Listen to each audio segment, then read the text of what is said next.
Olá pessoas, bom dia, boa tarde ou boa noite. Não sei que horário que você está escutando o nosso podcast, mas sejam todos bem-vindos ao Mereu Talks. Eu sou Samuel Guimarães e, reforçando, eu vou ser o host nessa temporada aqui do nosso podcast. Para você que chegou aqui agora, o que é o Mereu Talks? Bem, a gente quer produzir um conteúdo legal e trazer então pessoas que possam inspirar ou possam ampliar nosso conhecimento, e a gente vai trazer boas práticas, tendências ou conceitos para todo mundo que trabalha para impulsionar a performance das pessoas nas organizações. Nessa temporada, semanalmente, a gente vai receber então pessoas que vivem na prática os desafios corporativos e estão ajudando a transformar a gestão de pessoas. E hoje, em especial, ela que foi pega de última hora aqui, gente, ela tá pensando assim, nossa, que isso? A gente puxou ela aqui no corredor, mas a gente tá batendo um papo com a Marta Andrade sobre gestão de resultados e ambidestria. Seja bem-vinda, Marta. Obrigada, Samuel. É um prazer estar aqui com você. Com todo mundo, hein? Tem muita gente ouvindo, ela tá... Com vocês. Isso aí. Gente, só lembrando aqui antes da gente entrar na pauta especificamente, se você ainda não assinou o nosso canal, e o canal pode ser no Apple Podcasts, Spotify, Google Podcasts, ou no YouTube se você prefere por vídeo. O legal de você poder acompanhar a gente, que você recebe a notificação assim que saem novos episódios, e aí você pode escolher qual plataforma que você prefere. Todos os links vão estar no comentário do post. Essa é a primeira temporada do Mereu Talks, vão ter muitos episódios bem legais, então assina, segue a gente aí. Vamos para a pauta. Vamos lá. Posso chamar de Martinha? Pode. Você sabe que esse nome, vou falar uma coisa aqui, né? Não estava no script, que Marta é o nome da minha mãe. Todo mundo da família chama de Martinha. Então, a primeira vez que eu conheci... não sabia não. Então, vamos lá. Então, Martinha, eu queria que você, antes de a gente entrar no assunto especificamente, falasse um pouco da sua carreira. Hoje você é coordenadora de serviços ali no nosso time de sucesso do cliente, mas conta um pouco dessa história por trás. E a gente não vai falar muito de data, né, gente? Então, não precisa falar de data, só fala dessa história aí sua carreira. Pode deixar. Inclusive, ontem eu fiz 1 ano de Mereu, né? Mas a minha história com a Mereu já é construída há bastante tempo, porque eu era consultora na área de gestão, numa das empresas do Grupo Mereu. Então, eu trabalhei Mereu muito... Consulting? Isso. Era Mereu Da Mereu Consulting? Consulting, Então na tem muito época. tempo. Tem. Hoje é Atom. Isso. E eu fazia muitos projetos, né, em clientes voltados para planejamento estratégico, desdobramento de metas, redução de custo, focado em excelência operacional. E como eu estava no grupo, né, em conversas constantes com o Ivan, a gente viu muito a necessidade da construção desse ecossistema da Mereu, né, que a gente não é só uma plataforma, a gente quer ser um ecossistema, a gente quer entregar além para os nossos clientes. Então, a gente viu que encaixava muito bem esse conhecimento que eu trazia dessa escola que eu vim para Mereu, para os clientes da Mereu. Então, por isso que eu vim para cá, né, para a gente poder construir isso, trazer muitos conceitos, muitos fundamentos para os nossos clientes, que é o maior objetivo da nossa área de serviços. Fazer esses treinamentos, fazer esse workshop, Teve workshop hoje, gente. Eu peguei ela no corredor porque ela gravou um workshop hoje. Inclusive, o workshop tem a ver com o conteúdo que nós vamos falar no final. Isso aqui. Aí, por isso que eu tô aqui hoje, né? Então, a gente tem essa estratégia de trazer conhecimentos para os nossos clientes além dos módulos. A gente quer complementar, agregar valor aí para o grande ecossistema que é a Mereu. Tá, ok. Vamos entrar aqui no assunto, Martinha. E aí entra uma palavra que talvez, não sei se todo mundo está acostumado a ouvir, ou talvez não no cenário dos negócios, que é ambidestria. O que é isso? O que a gente pensar num negócio, um cenário ambidestro de gestão? Fala um pouquinho pra gente aí traduz pra gente essa palavra. Sim. Só para puxar um pouco, quando eu comecei a me especializar também em OKR, porque a gente está lançando o módulo de OKR, né? Comecei a me especializar e comecei a estudar, a gente viu muito essa palavra de ambidestria, mas não é algo muito visto hoje no Brasil. Eu vejo muito artigos fora do Brasil sobre ambidestria organizacional, mas quando a gente traz de empresas que falam de OKR, elas não trazem esse termo de ambidestria. E ambidestria é simplesmente a gente conseguir equilibrar modelos de gestão, né, que talvez possamos chamar de tradicional, mas tirando o preconceito aí da palavra, mas também trazer modelos de gestão que vão trazer a inovação. Então, buscar esse equilíbrio. Não olhar só para modelos de gestão que olham apenas para eficiência e nem, eu preciso fazer OKR. OKR deu certo no Google, fez o Google tornar uma das empresas de maior valor de mercado. Então, eu vou fazer o OKR. Não, a gente precisa desse equilíbrio. Eu preciso entender em qual contexto estou hoje e qual modelo de gestão eu vou olhar mais especificamente no dia de hoje. Mas a ambidestria é a gente conseguir esse equilíbrio. É interessante que, não sei se por moda, a gente também, vamos falar um pouquinho disso depois, mas as empresas que abraçaram a questão dos OKRs, e não estou falando mal, não, é uma questão só de, houve um apego ali imediato, e acho que é interessante essa visão que você trouxe, que tem um passo, não sei se é antes, né, mas antes de olhar um modelo de gestão de resultados, é pensar o que a empresa precisa, o que a organização precisa. Então você traz esse ponto que é, antes de falar se é OKR, ou KPIs e algumas siglas, é a questão da eficiência e inovação. Ou seja, ter uma visão que acho que todo negócio, posso falar assim, ele precisa equilibrar essa questão, porque senão alguém olha muito para um lado e esquece o outro, né? E até pensando no que a gente está vendo muito hoje, a gente tem um crescimento muito grande das startups e a gente tem um cenário agora que talvez todas as empresas estão olhando também para o lado da eficiência, né? Buscou muito inovação, mas essa inovação talvez estava sem eficiência e teve não sei se um problema de caixa ou outros problemas que foram gerados, que a gente teve até os layoffs. Os layoffs, isso que eu ia falar. Então, como é que você vê isso? Então, é preciso olhar primeiro para isso e equilibrar isso, né? Eficiência e inovação. Isso. Os layoffs recentes, né, que ficaram famosos, são um grande exemplo disso. E aconteceram em muitas startups. Então, elas começaram a inovar, começaram a investir. Elas tinham a incerteza, né, desse novo território, desse novo mercado que elas estavam entrando. Então, elas podiam contratar, elas podiam ter esse alto investimento. E agora elas estão buscando a eficiência do seu negócio. E, Samuel, a gente precisa encontrar esse equilíbrio, assim, no sentido de, eu tenho uma estratégia, e a partir dessa estratégia, é onde que eu quero chegar esse ano. Eu vou pegar e vou fazer os meus OKRs, né? É algo novo, é uma inovação, então eu vou ter um modelo de inovação. Mas a partir do momento que eu estabeleci o meu processo, eu já vi que deu certo, eu preciso trazer eficiência.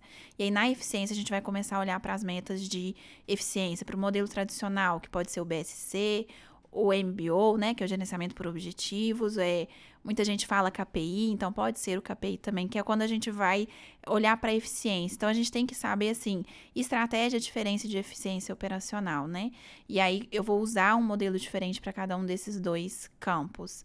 E a gente precisa ter esse equilíbrio nas empresas. Por mais que eu seja uma empresa hoje bem estabelecida no mercado, estamos tendo a todo momento uma disrupção, né? Vem outras empresas, até um pouco menores, algo mais, vamos dizer assim, caseiro, e vem lá e pode engolir essas grandes empresas. Então, até as grandes empresas precisam também olhar para a inovação.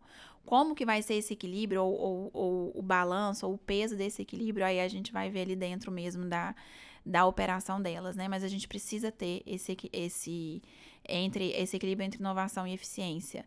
E até as startups, não adianta a gente só ficar inovando. Se a gente só inovar, investir, a gente nunca vai estar aqui para olhar o resultado dessa minha inovação. Então, vai ter um momento que eu vou precisar buscar eficiência. E para buscar eficiência, eu preciso trazer as metas de eficiência, o modelo de gestão de eficiência, né? Quando você falou aí, talvez a gente pensando como uma pirâmide, né? Uma estrutura que está pensando, então, a estratégia, igual você falou, que ela tem que estar por cima de tudo, né? Não adianta só ter um dos lados, então é como uma balança, eu imagino assim. Então, começa na estratégia e vamos pensar do lado agora da inovação. O OKR, ele... Não sei se a pergunta é se ele é o principal jeito de avaliar ou você viu que acabou sendo porque se conectou esse mundo de inovação, ou seja, esse modo de verificar os resultados, porque querendo ou não, a gente está falando de você criar algumas metas ou desafios, seja como a pessoa enxerga, e depois vai se medir esse resultado. No caso, normalmente o OKR é de 3 meses, mas você acha que foi o que acabou colando na questão da inovação ou faz sentido realmente assim, se pensar o jeito que o OKR faz, o que do OKR faz sentido para ser aplicado quando você está olhando inovação? Tá. O OKR, ele faz sentido ser um modelo para inovação, porque ele é um modelo que ele traz muito do foco e do comprometimento no que é importante para o aqui e para o agora. Então, ele simplesmente diz, olhe para a sua estratégia, que é olha onde que eu quero inovar ali, né? Onde que eu quero chegar. E a gente vai definir os objetivos de maneira simples e rápida. Porque se a gente está falando de inovação, de um mercado altamente volátil, de coisas novas o tempo todo, a gente precisa ser rápido e a gente precisa ter foco. Então, os OKRs, eles trazem muito isso. E eles falam muito de ciclos curtos, justamente por isso. Porque eu preciso acompanhar ali rapidamente a minha evolução. Não quer dizer que no modelo de eficiência a gente vai deixar para olhar se eu alcancei minha meta ou não no final do ano, não é isso, né? Mas o OKR, ele dá essa liberdade, a gente vai ter o ciclo curto no sentido de, ao final desse ciclo eu fechei o meu ciclo. Alcancei ou não alcancei, quais foram as lições aprendidas, né? A gente não vai só fazer uma reunião de resultados, que é o que acontece no modelo de eficiência, né? Com os seus benefícios para o modelo que estamos olhando, né? Para a eficiência que nós queremos chegar. Acho que faz sentido também a gente pensar que um pouco dessa parte da inovação e não vou falar com a preocupação, mas um olhar não está tão direcionado ao alcance 100%, é o próprio shoot to the moon, que é você joga aquilo lá para cima, você não tem uma preocupação daquilo estar próximo. E outra coisa é que, acho que existe, não sei se é 70%, eles já consideram que está ok, se você tivesse esse dado, que é, se tivesse, se alcançar até 70% das metas, já seria um ok, enquanto que no outro modelo, nós vamos falar daqui a pouquinho, talvez não faça muito sentido. Então, o Shoot to the Moon mostra essa diferença, que você joga algo bem alto, que pode parecer irreal. Isso mostra um pouco também de como tem essa, não sei se é pouca pretensão de alcançar o resultado ali. Sim. O moonshot, né, que é o chute na lua, ele veio para trazer esse desafio. Então a gente pode olhar, eu quero alcançar, eu tenho meu objetivo e eu vou dar esse tiro longe, né? Porque é realmente para trazer esse desafio. E como eu tenho a liberdade de dar esse tiro longe, né, esse moonshot, eu posso colocar valores ali para eu alcançar desafiadores. Porque eu vou correr atrás disso, eu vou correr atrás desses valores. Muito importante a liderança ser forte nisso, né? E ela ser exemplo nas suas ações ali quando ela for começar esse modelo de gestão.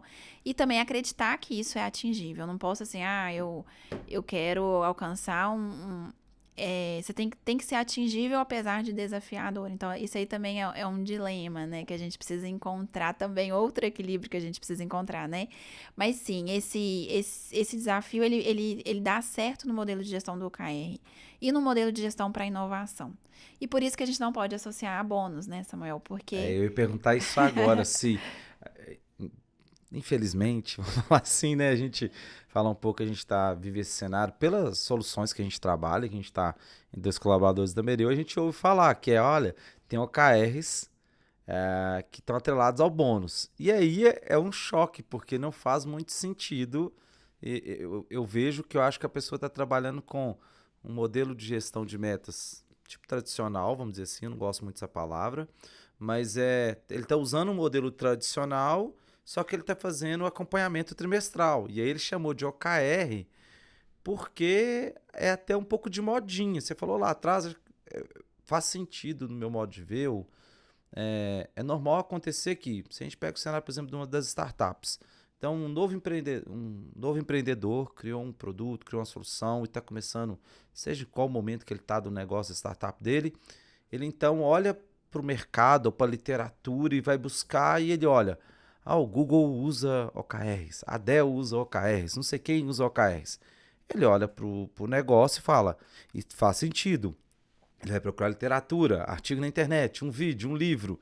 E aí vai trazer essa coisa que, olha que legal, até chamei de Shot to the Moon, acho que eu li uma vez literatura assim, ou um shot, e você olha e fala, nossa, é uma coisa que você joga lá em cima.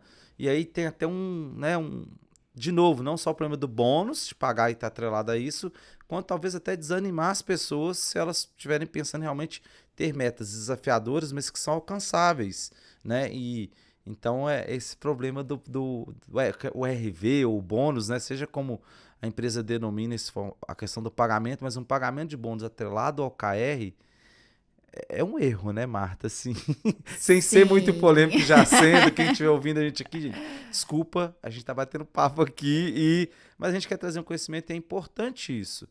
É um erro, um equívoco? Sim, é um erro e não tem problema falar que é um erro, Ainda porque bem. é uma das armadilhas do OKR, né? E aí, até voltando um pouquinho, então, nesse mundo acelerado, todo mundo ansioso pela transformação, o que vai acontecer? Eu quero usar o modelo novo ou encaixar a mentalidade antiga no modelo novo. Eu quero falar que eu quero. Eu vou Ou encaixar a explicar. mentalidade nova no conceito antigo. Também tem isso. Pode ter também, né? Mas eu quero. Ah, é legal usar o OKR. Ah, então eu vou usar o OKR, mas eu vou continuar com as minhas práticas antigas, né? Então, por exemplo, o bônus. Nem vou chegar nessa discussão, mas nem avaliação de competências para o modelo de inovação é interessante. Tem uma outra metodologia a ser utilizada. Mas voltando para o bônus, a gente não pode associar. Porque se eu estou falando de inovação, de algo que eu não conheço, de um território novo, eu preciso deixar os meus colaboradores explorarem a criatividade. Eu tenho que deixar eles darem aí o moonshot, eu tenho que deixar eles como que eu posso dizer, brincar ali, né? Claro, com bom senso, né? Uma cultura, uma liderança, mas assim, eu tenho que deixar essa liberdade.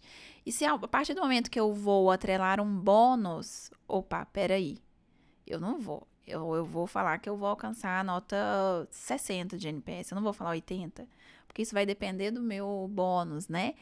Aí, então até quando a gente começa a estudar, a gente vê o modelo antigo, eu sou da escola do modelo, não vou chamar antigo, né, porque pode dar um sentido Uhum. meio pejorativo, mas eu sou muito ali do desdobramento de metas, do MBO, né, e quando eu comecei a me especializar em OKR, algumas vezes o Tico e Teco começaram a dar uma encrencada aqui na cabeça, sabe? Só que a gente tem que realmente ter mudança de mindset. Se eu tô falando de OKR, é para inovação. Se eu tô falando de eficiência, eu vou falar de MBO, de BSC, né, de GPD. Então, assim, qual que é o... Então, você pode me perguntar, Marta, mas o que motiva os colaboradores no OKR, né? Mas bônus não é o único motivador do nosso dia a dia, isso pode ser minha primeira resposta. Mas a segunda, o OKR, ele traz muito aprendizado. É a primeira coisa, assim, do OKR. Ele traz muito essa liberdade da gente construir os nossos próprios KRs, da gente aprender com essa construção. E a partir desse aprendizado, a gente vai alcançar aquele caminho que a gente quer, né? Alcançar essa estratégia que a gente quer. Então, no OKR, o grande motivador é o aprendizado. E assim, e aí essa construção junta, essa liberdade, ela traz todo o engajamento dos colaboradores no processo, que é muito importante para um processo de inovação. Então tá, agora vamos falar do outro lado. Eu falei que parece uma pirâmide, vai dividindo, né? A gente falou do lado da inovação Tá. e a gente tem o lado da eficiência, que você falou exemplos BSC, GPD, o MBO, que são normalmente metodologias que são aplicadas para você pensar em uma forma de você acompanhar essa questão da eficiência, né? A eficiência operacional, principalmente ou também, né? Não quero só cercar nisso, mas a questão da eficiência, isso é importante. Esse termo tradicional, antigo, eu vejo como uma visão meio equivocada. Você vê assim também, porque não acho que o OKR é o novo e o antigo é ou o que o pessoal chama de KPI. Então, você vê muito artigo, né? KPI versus OKR. Põe um versus ainda. E talvez não era. Talvez teria que ser KPI e ou KPI ou, né? Mas não é um versus. Então, quando a gente olha para o modelo de KPI, vou chamar assim, por que você acha que ele se conecta mais com a questão da eficiência? Por que ele é uma visão mais clara, mais apropriada para você medir eficiência que o modelo de OKRs?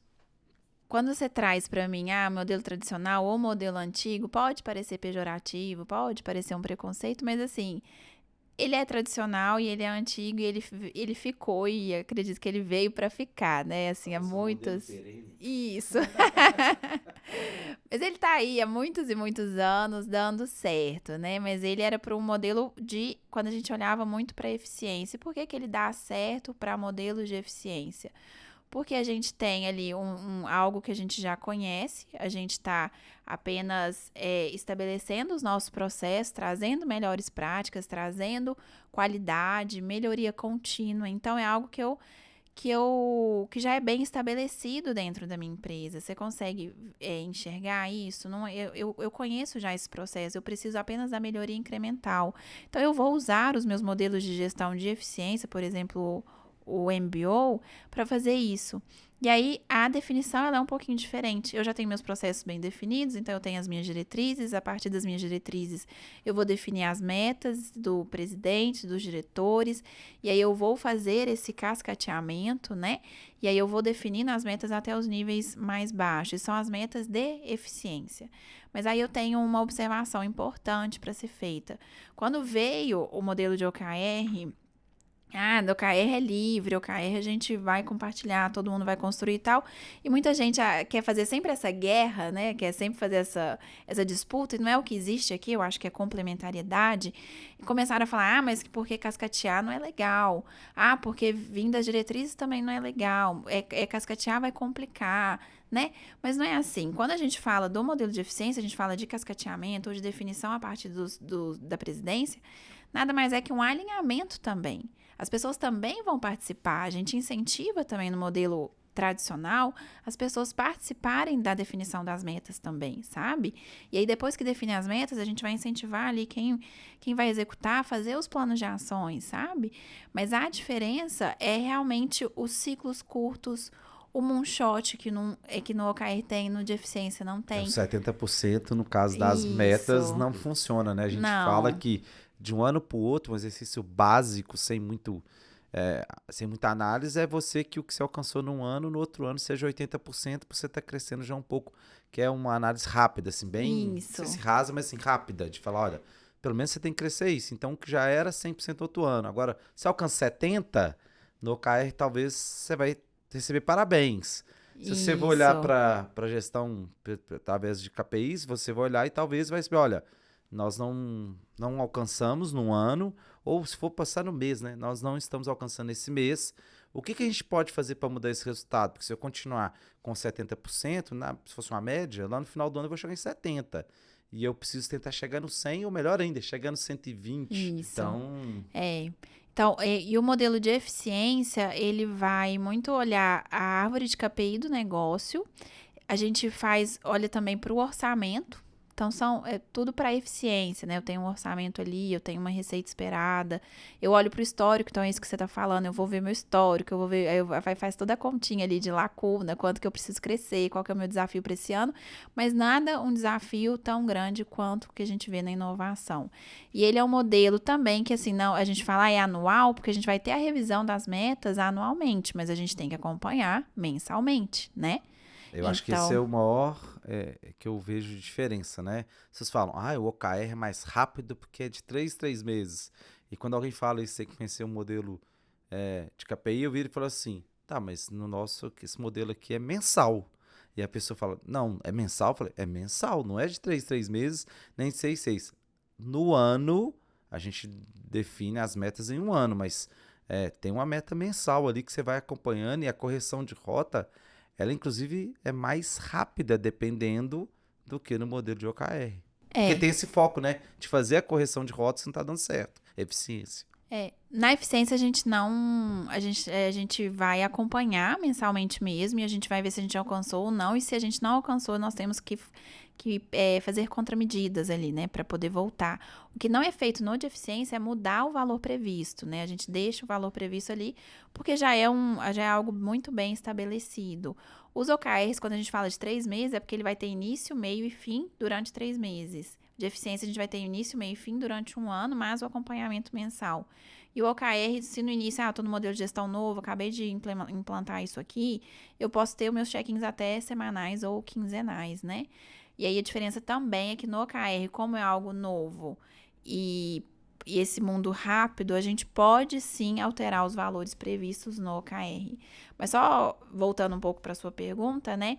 Então, para a eficiência operacional, a gente define metas com melhorias incrementais, porque são os nossos processos já estabelecidos. Então, a gente vai ter as metas ali que são de eficiência e podemos ter as outras metas que são para inovação. E aí dá também, né? A gente pode... Porque tem algumas metas que a gente fala, essa meta é de eficiência, mas dependendo do cenário onde a gente está, ela pode ser uma meta de inovação. Por exemplo, eu quero dominar a Europa. Vai ser meu objetivo, né? Para para minha visão estratégica de expandir internacionalmente meu negócio. E aí eu vou ter um objetivo de dominar a Europa. E aí eu posso ter vários outros objetivos e um dos meus KR ser alcançar o NPS 80 nos meus clientes da Europa. E aí você vai falar, não, mas NPS é uma meta de eficiência. Mas depende do contexto onde ela está também. Então a gente tem todos esses cenários, né? É interessante, como a gente falou, né? Todo mundo foi talvez numa moda ali primeiro, mas é importante também entender que tem essa transição que você falou lá no começo um pouco, que existe uma projeção, uma tendência que a empresa começa muito ali, principalmente as empresas novas, que estão negócios novos, principalmente a gente fala muito das startups que criam produtos, soluções diferentes, então ela começa num cenário de muita inovação, mas depois ela tem que caminhar para um cenário de avaliar a questão da eficiência. E aí saiu até um artigo, uma vez a gente compartilhou esse artigo entre a gente, que era do CEO do Google, Sundar Pichai, acho que eu falei certo, que ele é um artigo que ele fala Broke the Rules on OKRs. E ele traz esse ponto que eu acho muito legal, que ele não demonizou nenhum dos lados. O que ele falou, olha, lá atrás a gente trabalhava com os short term goals, ou seja, ele está falando, ao você pensar a palavra, é meta também. Então, só que são as metas curtas, vamos dizer assim, de curto prazo. E ele fala que, olha, para uma visão estratégica, onde a gente vai estar acompanhando se a gente está executando a estratégia do que foi planejado, e aí quando a gente pensa em estratégia, você precisa de um tempo para conferir a mudança de caminho. Você pode fazer correções no mês, em 3 meses, mas é muito difícil que você em 3 meses tenha uma mudança muito grande, você consiga verificar isso. E aí ele fala que, olha, a gente no Google percebeu que a gente precisa das long-term goals, ou seja, independente se é que, obviamente, o título, né, é para chamar atenção e todo mundo querer clicar. Quando ele fala broke OKRs, deve ter gerado muitos cliques. Mas ele não demonizou, ele só falou assim, olha, a gente estava trabalhando com isso aqui e a gente viu que para medir uma questão de direcionamento estratégico, a gente pensou nas long-term goals e a gente verificou que estão criando metas de longo prazo. Ou seja, nós estamos falando dessas metas anuais e que ele precisa medir também a eficiência do negócio, não ficar só na questão da inovação. Então, acho que é isso que você trouxe do equilíbrio, né? Ou a empresa vai fazer essa transição para o momento e também você trouxe um ponto interessante que são as empresas que talvez estão no modelo de só medir eficiência, que elas também precisam olhar para a inovação e talvez aquele modelo tradicional, né, que a gente fala de medir as metas, que fala tradicional dela já está vivendo aquilo provavelmente há alguns anos, porque o negócio está rodando, então está dando certo, mas se ele quer inovar, talvez ele tenha essas metas que estão muito certas ali nos números, das entregas que está se esperando, que é algo que ele já faz, ele não está inovando, né? De verdade, uma mudança, grandes inovações, se ele quiser buscar, ele vai ter que talvez mergulhar também nos OKRs, não é isso? Isso. O Google, ele até tem esse artigo, né? E hoje eles não falam como que é, ou pelo menos eu Tá guardado. ou eu posso investigar melhor, mas por exemplo, os vendedores do Google usam metas de eficiência, provavelmente, porque eles falam que são as metas de longo prazo, né? E são as metas eles têm até um nome, agora eu esqueci. E aí o restante usa OKR. Por mais que eles tenham essa cultura de OKR, você vê que parte da empresa vai olhar só para eficiência. Então, eles têm que realmente fazer esse equilíbrio e isso acontece em qualquer organização, né?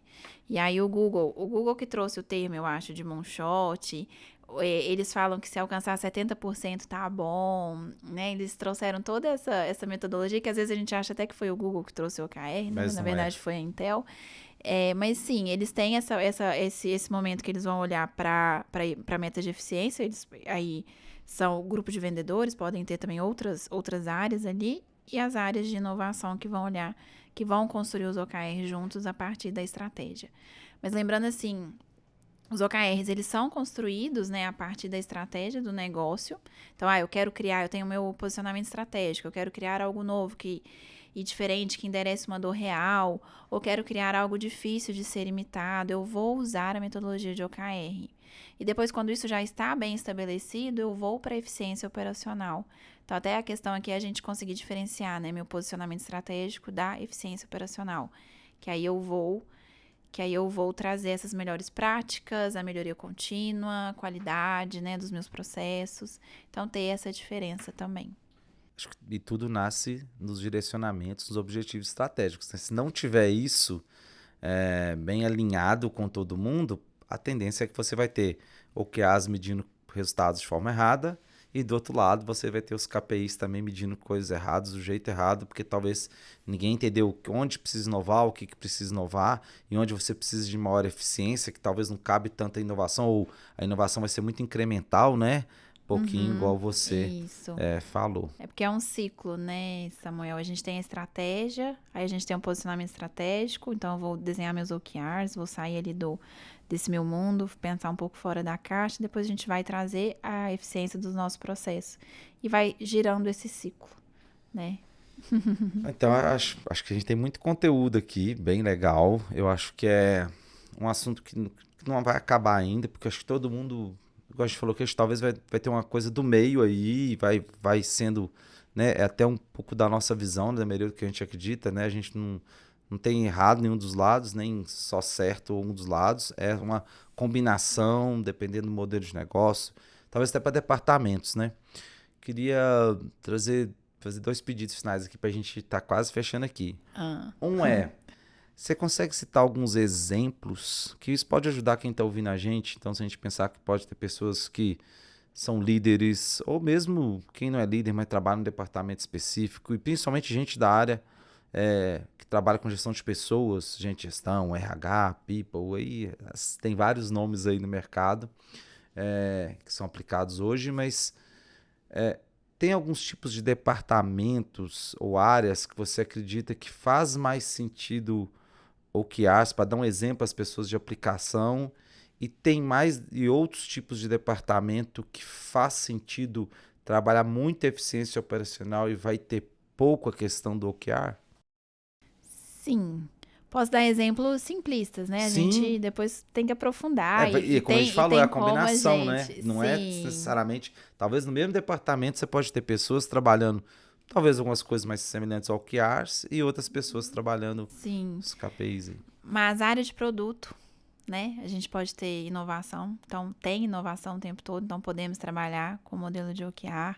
Nas empresas, nas indústrias, tem a área de pesquisa e desenvolvimento. Então, nós podemos trabalhar ali com os OKRs. Agora, para eficiência, temos as áreas de compras, área de financeiro, área de comercial também, né? Então, a gente consegue de forma, eu disse, de forma simples, porque assim, eu também tenho uma estratégia de expandir internacionalmente esse ano. Quero finalizar e conseguir, assim, me estabelecer no mercado internacional. Isso eu vou precisar envolver várias áreas, né? Então, eu tenho que olhar para o comercial, eu tenho que olhar para o marketing, para o funil de vendas e fazer algo, né, de inovação ali. O RH também tem que ter meta de inovação para poder, depois da integração com o grupo europeu, assim, então a gente pode explorar isso, né, de acordo com a estratégia do ano, mas de forma simples eu poderia dizer de produto, para inovação de novos produtos, para trazer novos produtos, pesquisa e desenvolvimento para OKR, e as áreas ali mais de apoio ao negócio, a gente consegue dar mais exemplos de metas de eficiência.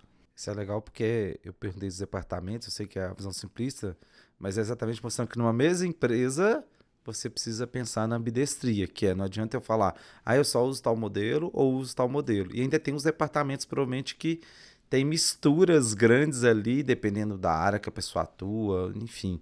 Então, acho que é por isso que eu perguntei de dar essa dica. E a última dica é a respeito de pensar algo prático que a pessoa que está ouvindo a gente poderia fazer amanhã. Ela está em dúvida. O que é armadilha? Armadilha, Martinha? A pessoa está em dúvida. Tá, você me explicou, entendi o cenário, escutei esse episódio que a Martinha trouxe muito conteúdo aí e a pessoa vai dar uma pesquisada, mas o que ela pode fazer para colocar em prática no outro dia? E aí essa dica não necessariamente pode ser alguma coisa que você fala assim, não, indico tal conteúdo aqui que é importante para ela ler, que é a primeira coisa que ela precisa fazer, ou não quero entrar muito nos exemplos para não... Mas pensando assim, o que você acha que a pessoa que está em dúvida, ela já aprendeu um pouco sobre os dois e ela quer entender mais? Qual é a dica prática para ela fazer no outro dia, começar amanhã? dica prática para ela seria estudar sobre ambidestria. E até voltando um pouco, a gente não, acho que você até comentou, né, Samuel, a gente não tá aqui para impor nenhuma verdade, isso aqui que tá certo. No começo eu falei também que quando a gente começou a estudar, a gente viu que tem muito pouco se fala sobre isso no Brasil hoje, sobre ambidestria organizacional. Quando a gente vê conteúdo sobre OKR, só OKR, ou quando a gente vê exemplos vou dar exemplos de OKR para vocês, tem uma lista e a gente consegue observar nessa lista que a maior parte dos exemplos são de eficiência também. Então, assim, é um assunto muito novo, algo muito a ser explorado e nós queremos construir isso junto, né? Tanto com os nossos clientes e com a sociedade também. Então, nada que a gente está impondo. Mas para a pessoa que quer ser, talvez, um facilitador aí de OKR ou um facilitador da ambidestria, eu sugeriria estudar sobre a ambidestria, como que a gente pode implementar essa ambidestria hoje no cenário atual da empresa que ela está. Indico muito o livro Avalie o que Importa, que é do John Doerr. Ele é um livro de OKR, mas ele não traz a metodologia tão aprofundada. Ele vai dar exemplos e cases de como o OKR transformou várias startups do Vale do Silício. E aí lá fala muito sobre cultura, sobre transformação, sobre mudanças, né, na empresa como um todo. Então, eu acho muito interessante. Agora, em relação à empresa, seria a gente conseguir, primeiro, a gente precisa olhar o processo e tentar reestruturar os processos e dividir ali. Eu acho que a princípio, né, se eu quero trazer uma ambidestria para minha empresa, eu escolheria áreas que vão ter a meta de eficiência e outras áreas que vão ter OKR antes de fazer a ambidestria misturada, que é a sequencial, né? Ou a contextual, fazer né? Um teste ali, de ver que rodar um MVP, vamos dizer assim, na gestão e no desdobramento de metas e ter os aprendizados, né? Pode ser bem interessante. Isso. Porque futuramente a gente vai ter que, assim, toda empresa vai ter que olhar para os dois, vai ter que ter esse equilíbrio. Vai ter que olhar para inovação, mas também para eficiência. Ou para eficiência, mas também para inovação. Vou deixar uma dica prática aqui, mas eu não sou especialista igual a Martinha com tanto conhecimento. A Martinha, junto com o time dela ali, fizeram um workshop sobre ambidestria. E aí a gente teve a primeira turma que encheu, a segunda turma que já está com a lista de espera, a gente já está pensando na terceira ou quarta turma, que foi bem legal, que foi um workshop gratuito. Então, 100% gratuito. A gente não está com vagas abertas no momento agora, então vamos deixar um link aqui, porque quando já pegou a data da segunda turma, a gente tem a data da terceira. E eu não vou falar certinho a data, porque eu não sei quanto a gente sabe, né, gente? Podcast. Estamos gravando. Assim que sair o episódio, a gente vai deixar um link aqui onde você vai ter o link para esse workshop ou para a lista de espera. E a gente está pensando aí quando que vai ocorrer, mas é um workshop gratuito e teve muita procura, que eu acho que é muito legal. Então, eu vou deixar essa dica prática, fazendo uma propaganda aqui da Martinha com esse workshop que ela ministrou hoje e foi bem legal o retorno das pessoas, no sentido das pessoas procurarem o workshop, de ponto da gente não tinha essa expectativa de que ia encher, pelo menos inicialmente, falou, vai ser legal, e a gente divulgou, encheu, liberamos outra turma, já tem lista de espera para a terceira, então vai ter um link aqui embaixo no comentário. Sim. Martinha, quero te agradecer, mas antes da gente fechar aqui, quem quiser procurar a Marta Andrade, não Martinha, porque não vai achar Martinha, gente. Qual rede social melhor conectar com você? Onde que a pessoa pode te procurar? Porque às vezes ela quer trocar uma ideia, quer pedir uma dica, quer às vezes conhecer um pouco mais dos nossos serviços, mas principalmente essa questão de tirar dúvidas com você. Como que faz para te achar? Qual rede social que você indique para a gente para se conectar? O meu LinkedIn. Martinha não vai achar no LinkedIn. Martinha não acha no LinkedIn, é Marta Andrade. E eu adoro discutir sobre isso, eu sou, assim, apaixonada por gestão, assim, desde sempre, né? Então, eu gosto muito de discutir, trazer novos conhecimentos, tirar dúvida, ouvir as visões, né, das pessoas e fazer uma construção aí junto. Então, eu tô super aberta, viu? Beleza. Então, a gente tá chegando aqui ao final. Martinha, muito obrigado. A gente chamou em cima, literalmente, acho que não existe ninguém que foi convidado em cima da hora. A pessoa ia dar um workshop, falei, vem cá que a gente tem um assunto legal para falar, vamos falar de ambidestria, e a gente literalmente é um podcast que não teve pauta, porque a gente veio aqui quase num freestyle falando, ó, o assunto é ambidestria. Mas deu certo, você gostou da experiência? Adorei. Pra mim, de conteúdo tem muita coisa. Ah, que bom. Não, gostei muito. Gente, então, obrigado, Martinho, por sua presença. Eu que agradeço a oportunidade, foi muito bom, viu? Que isso. Gente, então, até semana que vem, com certeza com mais um episódio legal, com mais uma pessoa de referência pra gente trazer um conteúdo bacana. Abraço e beijo pra todo mundo. Até. Até mais.